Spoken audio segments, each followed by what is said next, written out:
नमस्कार मित्रांनो, मुख्यमंत्री माझी लाडकी बहीण योजनेमध्ये जे महिला नारी शक्ती ॲपच्या माध्यमातून अर्ज केले आहेत, सर्व महिलांचे अर्ज पेंडिंगमध्ये येत आहेत। या ठिकाणी मी नोटिफिकेशन लावलेला आहे। अशा पद्धतीने तुम्हाला नारी शक्तीच्या ॲपमधून दिसत असेल। आता अखेर तुमचा अर्ज कधी मंजूर होणार आहे याबद्दलची माहिती सुद्धा तुम्हाला असणं गरजेचं आहे। हा जो पेंडिंगचा प्रॉब्लेम आहे तो कधी दूर होईल, त्यानंतर जे लाभार्थी मंजूर होणार आहेत त्याची यादी तुम्हाला कोणत्या ठिकाणी तुम्हाला पाहण्यासाठी मिळणार आहे, आणि त्यानंतर सर्वात महत्त्वाचा प्रश्न आहे पैसे कधी येणार आहेत। जे लाभार्थी पात्र होतील अशा पात्र लाभार्थ्यांच्या खात्यावर पैसे कधी येतील, असे जे काही तुमचे प्रश्न आहेत सर्व प्रश्नांचं उत्तर तुम्हाला या व्हिडिओच्या माध्यमातून मिळणार आहे। त्यासाठी नक्की हा व्हिडिओ शेवटपर्यंत पहा।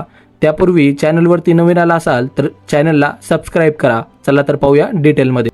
मित्रांनो, नारी शक्ती ॲपच्या माध्यमातून ज्या महिलांचे अर्ज सबमिट झालेले आहेत अशा सर्व महिलांचे अर्ज सध्या पेंडिंगमध्ये दाखवत आहेत।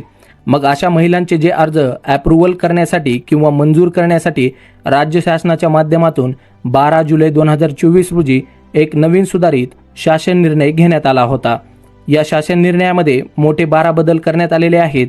ज्या महिलांना पूर्वी लाभ दिला जाणार नव्हता अशा महिलांना सुद्धा या योजनेमध्ये पात्र होणार आहेत। एकही महिला या योजनेमधून वंचित राहणार नाहीये। आणि यामध्ये जे बदल करण्यात आलेले आहेत, कोणकोणते बदल असणार आहेत, नवविवाहित महिलांना सुद्धा लाभ दिला जाणार आहे याबद्दलची सुद्धा माहिती त्या शासन निर्णयामध्ये देण्यात आली आहे। आणि त्यानंतर सर्वात महत्त्वाचं म्हणजे ज्या लाभार्थ्याचे अर्ज पेंडिंगमध्ये आहेत अशा लाभार्थ्यांचे अर्ज मंजूर करण्यासाठी गाव पातळीवर एक समिती गठीत केली जाणार आहे। आता या समितीमध्ये ग्रामसेवक असेल, अंगणवाडी सेविका असेल, अंगणवाडी सचिव असेल, त्यानंतर ग्रामरोजगार सेवक असेल, इतर काही आशा वर्कर असतील, या व्यतिरिक्त जे काही ग्रामविकास अधिकारी सहित जे काही इतर अधिकारी असतील ते सर्व यामध्ये समाविष्ट असणार आहेत।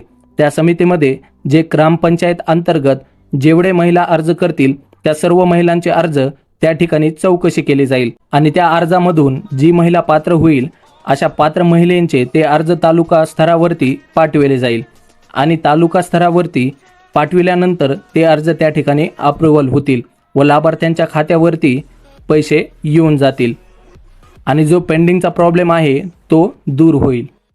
तर मित्रांनो, दिलेली माहिती जर समजली असेल तर व्हिडिओला एक लाईक करा। चॅनलवरती नवीन आला असाल तर मित्रांनो चॅनलला सबस्क्राईब करा, कारण की अशीच नवनवीन व्हिडिओ आपण दररोज घेऊन येत असतो। चला तर मित्रांनो, धन्यवाद।